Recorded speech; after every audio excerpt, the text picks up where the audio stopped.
जैसी करनी वैसी भरनी, यह वाक्य तो आपने सुना ही होगा। अर्थात जैसे आप कर्म करोगे वैसा ही आपको फल भी प्राप्त होगा। लेकिन मेरा एक प्रश्न है, क्या आप इस बात पर यकीन करते हैं कि जैसा आप कर्म करेंगे वैसा ही आपको फल भी मिलेगा? अब आप में से अधिकतर लोगों के मन में यह प्रश्न जरूर उठ रहा होगा, क्योंकि इसमें पूछने वाली बात क्या है? यह तो सत्य ही है कि जैसे हम कर्म करेंगे वैसा ही हमें फल भी मिलेगा। लेकिन एक बार के लिए आंखें बंद करके अपने आप से यह प्रश्न कीजिए, देखिएगा कि आपको इस प्रश्न का उत्तर स्पष्टता से नहीं मिल पाएगा। कहीं ना कहीं आपके मन में एक संशय जरूर होगा कि क्या यह बात सच है या झूठ, क्योंकि आपने अपने आसपास तो ऐसे कई लोगों को देखा होगा जो लोग बहुत अच्छे कर्म करते हैं, बहुत अच्छे स्वभाव के होते हैं। वे कभी किसी का बुरा नहीं करते, किंतु फिर भी उनके साथ हमेशा बुरा ही होते हैं। वो लोग हमेशा दुखी रहते हैं, हमेशा परेशान रहते हैं। आपने कई बार यह भी देखा होगा, या फिर आप में से ही कई ऐसे लोग भी होंगे जिन्होंने अपनी परीक्षाओं के लिए जीत और मेहनत की होगी, लेकिन फिर भी अंत में उनके हाथ निराशा ही लगी। तो इसका अर्थ क्या होगा? क्या इसका अर्थ यह है कि जिन भी महापुरुषों ने इस कहावत को कहा है, क्या यह झूठ है? क्या वह महापुरुष गलत थे? नहीं, वास्तविकता तो यह है कि हम अपने कर्मों का लेखा जोखा तो समझ ही नहीं पाते, और इसी कारण हम यह सोचते हैं कि हम तो बहुत अच्छा कर्म कर रहे हैं, हम लोगों की भलाई कर रहे हैं, लोगों की मदद कर रहे हैं, फिर भी हमें न जाने क्यों हमेशा दुख और परेशानी ही उठानी पड़ती है। लेकिन आज की जो कहानी मैं आपके लिए लेकर आया हूं, इस कहानी के माध्यम से आप यह समझ जाएंगे कि आखिर कर्मों का यह लेखा जोखा हमारे जीवन पर किस प्रकार प्रभाव होता है। एक समय की बात है, एक गांव में दो भाई रहा करते थे। दोनों ही कुशल थे, किंतु उनमें से एक बहुत ही क्रूर और चालाक था। उसने धोखा देकर अपने छोटे भाई की सारी जमीन जायदाद अपने नाम करवा ली थी, और छोटे भाई के नाम पर कुछ भी नहीं बचा था। उसे तो बस एक टूटी फूटी झोपड़ी मिली थी, जिसमें वह और उसकी पत्नी रहा करते थे। उसकी पत्नी भी हमेशा बीमार रहती और उसे तरह तरह की यातनाएं, पीड़ाओं और समस्याओं का सामना करना पड़ता था। छोटा भाई बहुत गरीब था, उसके पास पैसे भी नहीं थे ताकि वह अपनी पत्नी का इलाज करवा सके, लेकिन वह बहुत शांत स्वभाव का था, अच्छी प्रवृत्ति का था। इस कारण वह कभी किसी से क्लैश नहीं करता था, न ही किसी के लिए बुरा सोचता था। वह कभी किसी का बुरा नहीं करता था। फिर भी उसके मन में हमेशा एक प्रश्न रहता था। वह हमेशा अपने आप से कहता था, हे ईश्वर, मैंने कभी किसी के साथ बुरा नहीं किया, कभी किसी का बुरा नहीं सोचा, फिर भी आखिर मेरे साथ इतना बुरा क्यों होता है? मेरी पत्नी हमेशा बीमार रहती है, मेरे बच्चों को 2 वक्त का खाना तक नसीब नहीं होता, और मैं चाहकर भी अपने परिवार को एक अच्छा जीवन तक नहीं दे पा रहा। आखिर ऐसा क्यों? वहीं पर दूसरी तरफ मेरा भाई है जो बहुत क्रूर है, चालाक है, घमंडी है। उसे देखो, वह अपना जीवन कितने ऐशो आराम के साथ जी रहा है। उसके पास ढेर सारा धन है, रहने के लिए अच्छा मकान और खाने के लिए अच्छे अच्छे पकवान है। वह तो अपना जीवन मजे में जी रहा है, और मैं यहां पर घुट घुट कर मर रहा हूं। उसे कोई परेशानी नहीं, और मेरी परेशानियां खत्म होने का नाम ही नहीं लेती। यह सोचता हुआ वह इस विचार पर पहुंचा कि लगता है बुरे कर्मों का फल ही अच्छा होता है और अच्छे कर्मों का फल अच्छा नहीं मिलता है। और देखते ही देखते यह बात उसके मन में घर करने लगी थी। ऐसे ही कई दिन बीत गए, और अब छोटा भाई और भी ज्यादा परेशान रहने लगा था, क्योंकि उसकी पत्नी की तबीयत ठीक होने का नाम ही नहीं ले रही थी, और उसके सामने तरह तरह की परेशानियां खड़ी थीं, जिन्हें देखकर वह मन ही मन रोता रहता, परेशान होता। एक दिन की बात है, वह किसी काम से दूसरे गांव की ओर जा रहा था। तभी उसकी नजर एक साधु पर पड़ी। वह साधु एक द्वार पर खड़े होकर भिक्षा मांग रहे थे, और वह हमेशा केवल एक ही बात कह रहे थे, तेरे कर्म तेरे हिस्से और मेरे कर्म मेरे हिस्से। जब छोटे भाई के कानों में यह बात पड़ी तो उसे बहुत क्रोध आया। वह तुरंत ही उन साधु के पास जा पहुंचा और उनसे कहने लगा, हे गुरुवर, मैं आपको कब से देख रहा हूं, आप केवल एक ही बात कह रहे हैं, तेरे कर्म तेरे हिस्से और मेरे कर्म मेरे हिस्से। क्या यह सत्य है? इस बात का जवाब देते हुए वह साधु कहते हैं, हाँ, यह बिल्कुल सत्य है। क्या तुम्हें इस पर यकीन नहीं? तभी वह छोटा भाई उन गुरु से कहता है, हे गुरुवर, लगता है आपको कोई भ्रम हो गया है। मैंने अपने जीवन में कभी कोई बुरा कर्म नहीं किया, न ही मैंने कभी किसी के बारे में बुरा सोचा, न ही किसी का बुरा किया। उसके बाद भी मैं हमेशा परेशानियों से घिरा रहता हूं। तकलीफें दिन ब दिन मुझे और परेशान कर रही हैं। मुझे तो आज तक मेरे अच्छे कर्मों का कोई अच्छा फल नहीं मिला। फिर आप ये कैसे कह सकते हैं कि अच्छे कर्मों का फल अच्छा मिलता है? मेरी पत्नी हमेशा बीमार रहती है और मेरे घर में खाने तक के लिए पैसे नहीं है। यहाँ तक कि मेरे बच्चे भी भूखे रह जाते हैं, और फिर भी आप कहते हैं कि अच्छे कर्मों के फल अच्छे मिलते हैं। तभी वह साधु बड़े ही शांत स्वभाव से उस व्यक्ति से कहते हैं, लगता है परिस्थितियों ने तुम पर बहुत गहरा प्रभाव डाला है। ऐसा प्रतीत हो रहा है कि तुम परिस्थितियों के आगे हार मान चुके हो, और इन कठिन परिस्थितियों ने तुम्हारी सोच को भी बदल दिया है। इसी कारण तुम ऐसा कह रहे हो। इस पर वह व्यक्ति कहता है, हे गुरुवर, ऐसा लगता है कि खुद परिस्थितियों से हार कर दूसरों के घर भिक्षा मांगकर भोजन ग्रहण कर रहे हो, और मुझे कहते हो कि मैंने परिस्थितियों के सामने हार मान ली है। मुझे आपका यह भाषण नहीं सुनना, मैं जा रहा हूं। तभी उसे रोकते हुए वह साधु उस व्यक्ति से कहते हैं, ठीक है, तुम चले जाओ, लेकिन उससे पहले मेरा एक काम कर दो। वो व्यक्ति कहता है, अरे मैं कोई काम नहीं करने वाला, मैं तो जा रहा हूं। तभी वह साधु कहते हैं, बेटा, मैं जानता हूं तुम्हारे मन में क्या प्रश्न है। तुम इस बात से परेशान हो कि तुमने अच्छे कर्म किए और उसके बाद भी तुम्हें अच्छे फल नहीं प्राप्त हो रहे। लेकिन क्या तुम इस प्रश्न का जवाब नहीं जानना चाहते? क्या तुम यह नहीं जानना चाहते कि तुम्हारे साथ ऐसा क्यों हो रहा है? यह सुनकर वह छोटा भाई कुछ देर के लिए चुप हो गया, और कुछ देर सोच विचार करने के बाद वह कहता है, अच्छा ठीक है, बताइए मुझे क्या करना होगा। तभी वह साधु उस व्यक्ति से कहते हैं, मेरा बस एक छोटा सा काम कर दो। कल सुबह सुबह तुम मेरे लिए कुछ फल लेकर मेरे आश्रम आ जाना, और जब तुम वहां पर आओगे तो मैं तुम्हें तुम्हारे सभी प्रश्नों का उत्तर तुम्हें दे दूंगा, और तुम्हें यह भी समझ में आ जाएगा कि तुम्हारे साथ ही ऐसा क्यों हुआ। इतना कहकर वह साधु अपना भिक्षा पात्र लेकर वहां से अपने आश्रम की ओर चलने लगे। लेकिन वह व्यक्ति कुछ देर के लिए वहीं पर खड़ा रह गया और यह सोचने लगा कि क्या उसे फल लेकर उन गुरु के आश्रम में जाना चाहिए या नहीं।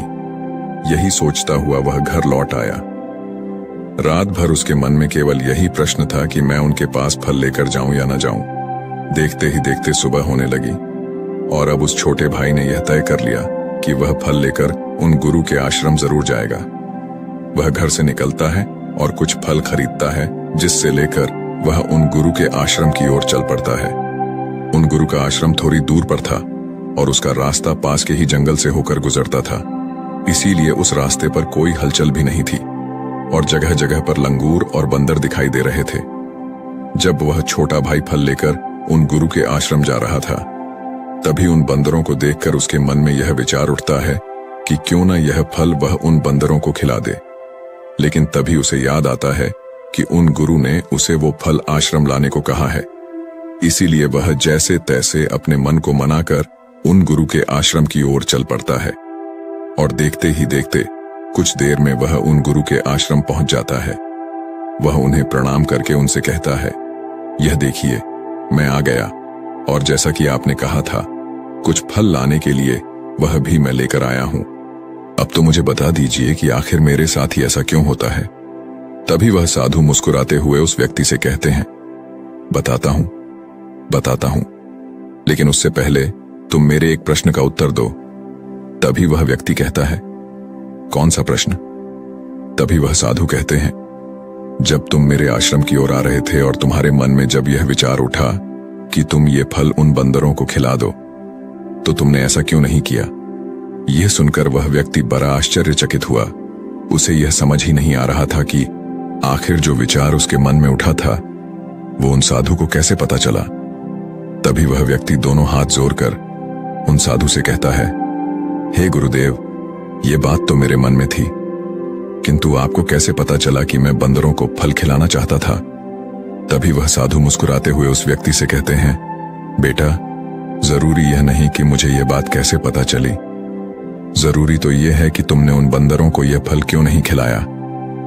वह व्यक्ति कुछ देर के लिए सोच में पड़ गया और उसने हड़बड़ाते हुए उन साधु को जवाब दिया, क्योंकि आपने मुझे यह फल आपके पास लाने के लिए कहा था।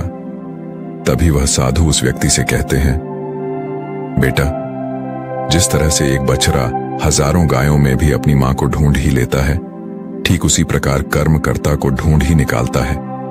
जैसे कि यह कर्म मेरे हाथों से ही लिखा था कि मैं ही इन बंदरों को यह फल खिलाऊंगा, इसलिए तुम यह फल उन बंदरों को न खिला सके और ये फल तुम मेरे पास लेकर आए। इतना कहकर उन साधु ने वह फल उन बंदरों को खिलाना शुरू कर दिया। लेकिन वह व्यक्ति अब तक उन साधु की बात का मतलब नहीं समझ पाया था। वह उन साधु से कहता है, हे गुरुवर, आप क्या कहना चाहते हैं? मुझे आपकी बात कुछ समझ नहीं आई, कृपया करके मुझे साफ और स्पष्ट तौर पर समझाए। तभी वह साधु मुस्कुराने लगे और व्यक्ति से कहते हैं, हम मनुष्यों को हमेशा से यही लगता है कि हम ही करता है और हम ही कर्म करते हैं, लेकिन वास्तविकता तो कुछ और है। यहां पर समझने वाली बात यह है कि कर्म हमारा चुनाव खुद करता है, हम कर्म का चुनाव नहीं करते। यदि आप किसी काम को करने के योग्य हैं, तो कर्म आपको लाखों लोगों की भीड़ में से भी ढूंढ कर निकाल ही लेगा। इसलिए जरूरी यह है कि कर्म करने पर नहीं, बल्कि योग्य बनने पर ध्यान दो।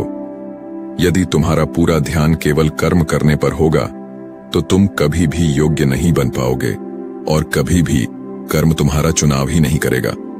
इस पर वह व्यक्ति कहता है, हे गुरुवर, योग बनने से आपका क्या मतलब है? आपका कहना है कि क्या मैं अपने परिवार का पालन पोषण नहीं कर सकता? तभी वह साधु उस व्यक्ति से कहते हैं, नहीं नहीं, मेरे कहने का अर्थ यह नहीं है।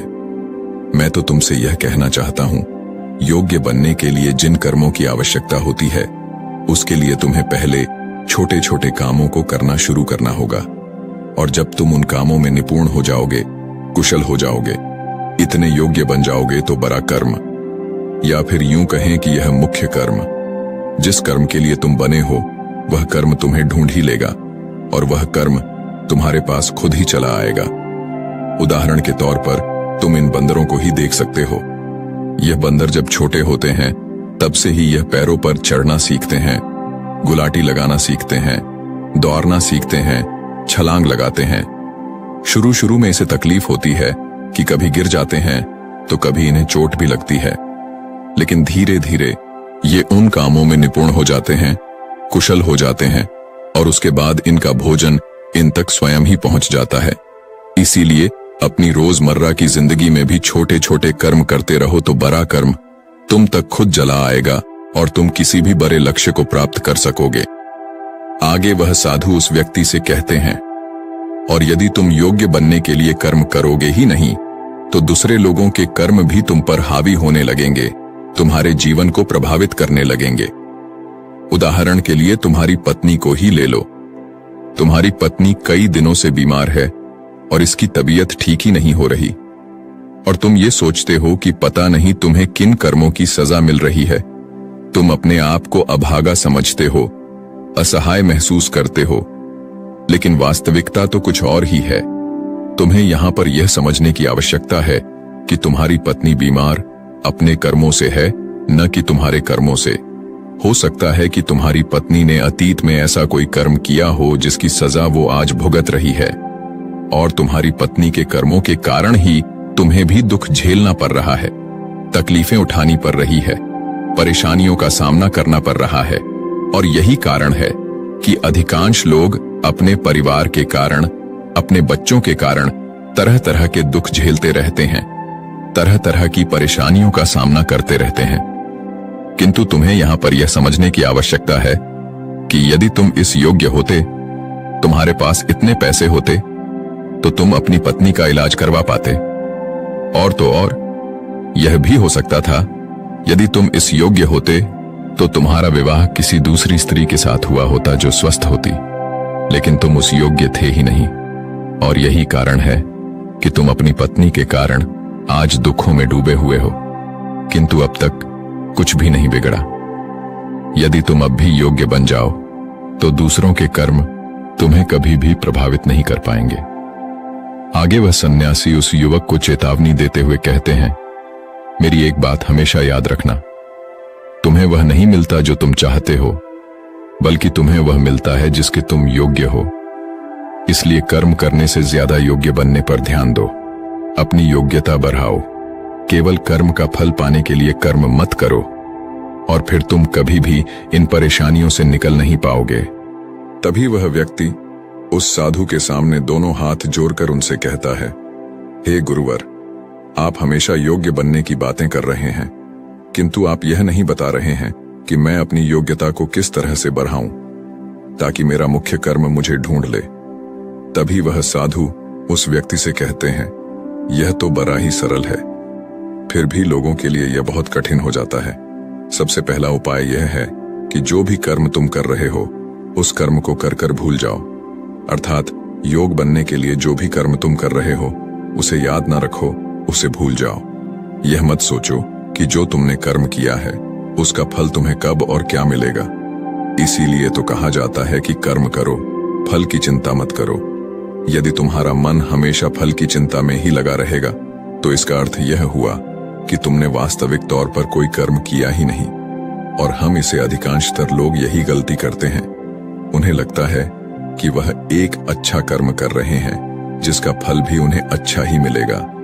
उनका सारा ध्यान केवल फल पर होता है, और यही कारण है कि वह अधिकांश समय दुखी होते हैं, क्योंकि जब उन्हें फल नहीं मिल पाता, या फिर यूं कहे कि जब उन्हें अपने मन वांछित फल नहीं मिल पाता, तो उनके मन को ठेस पहुंचती है और वे लोग दुखी रहने लगते हैं, परेशान रहने लगते हैं, और हमेशा यही सोचते हैं कि मैंने तो अच्छे कर्म किए थे, फिर भी मुझे अच्छे फल क्यों नहीं मिल रहे।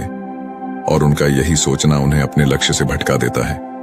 हाँ, आप ये जरूर कर सकते हैं, अपना कर्म करने के बाद उसका आकलन जरूर करें, लेकिन फल की चिंता न करें। तभी वह व्यक्ति उन साधु से कहता है, हे गुरुवर, आप कह रहे हैं फल की चिंता मत करो, लेकिन जो कर्म किए हैं उसका आकलन जरूर करो। यह कैसे संभव है? तभी वह साधु बड़े ही शांत स्वभाव से उस व्यक्ति से कहते हैं, बनते, जब तुम कोई कर्म करते हो तो तुम्हारे मन में हमेशा फल की चिंता होती है, जबकि तुम्हारे मन में फल की चिंता ना हो। कर यह चिंता होनी चाहिए कि जो भी कर्म मैंने किए हैं, क्या उस कर्म में मैंने अपना 100% दिया है या नहीं। जब मैं वह काम कर रहा था तो मेरा ध्यान पूरी तरह से उस काम पर था या नहीं, कहीं मेरा ध्यान भटक तो नहीं रहा था। यदि तुम इन चीजों पर विचार करोगे या प्रश्न खुद से करोगे, तभी वास्तविक तौर पर तुम खुद का आकलन कर पाओगे। और जब तुम पूरे ध्यान के साथ किसी कर्म को करोगे तो तुम्हारे ध्यान की शक्ति भी बढ़ेगी और तुम्हारे कर्म करने की योग्यता भी बढ़ेगी। किंतु यदि तुम यह सोचते हो कि तुम्हें तो केवल कर्म करना है और केवल यही सोचकर तुम कर्म करते चले जाओगे, तो तुम्हें कर्म का फल कभी प्राप्त नहीं होगा और न ही तुम कभी योग्य बन पाओगे।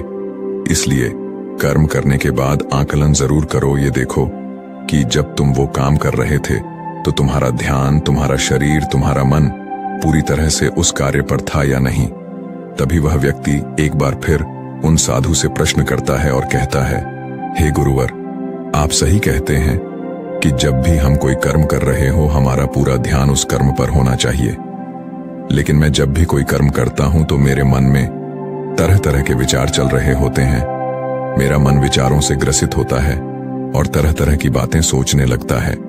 तो ऐसे में मैं अपने मन को किस तरह से केवल एक ही कर्म पर टिका सकता हूं? क्या इसका कोई उपाय है? तभी वह साधु मुस्कुराते हुए उस व्यक्ति से कहते हैं, बनते, जब तुम कोई कर्म कर रहे हो और उसमें जब तुम अपना पूरा भाव लगा देते हो, अर्थात कर्म करते समय अपना पूरा भाव डाल देते हो, तो तुम्हारा मन, शरीर और तुम्हारे भाव उसी कर्म पर केंद्रित हो जाते हैं और तुम पूरी निष्ठा, प्रेम और सद्भाव के साथ उस कर्म को कर पाते हो, अर्थात अपना 100% दे पाते हो। और वहीं पर जब तुम केवल कर्म करने की सोच से ही कर्म करते हो तो तुम उसमें अपना भाव नहीं लगा पाते और न ही तुम उसमें अपनी पूरी निष्ठा लगा पाते हो। इसी कारण वह कर्म कर्म नहीं रह जाता और न ही उसका कोई फल तुम्हें प्राप्त होता है।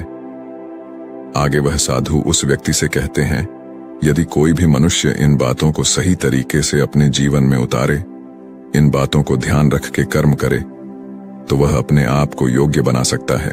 और एक बार जब वह योग्य बन जाता है तो कर्म उसे कहीं से भी खोज कर निकाल लेगा और वह जीवन में किसी भी सफलता को प्राप्त कर पाएगा। इतना कहकर वह साधु मौन हो गए और वह छोटा भाई भी अब यह समझ चुका था कि उसके अच्छे कर्मों का फल उसे अच्छा क्यों नहीं मिल रहा था। उसने उन गुरु को प्रणाम किया और वह वापस घर की ओर लौट गया। तो दोस्तों, उम्मीद है इस वीडियो से आपको काफी कुछ सीखने को मिला होगा, और अगर कुछ सीखने को मिला हो तो हमारे इस वीडियो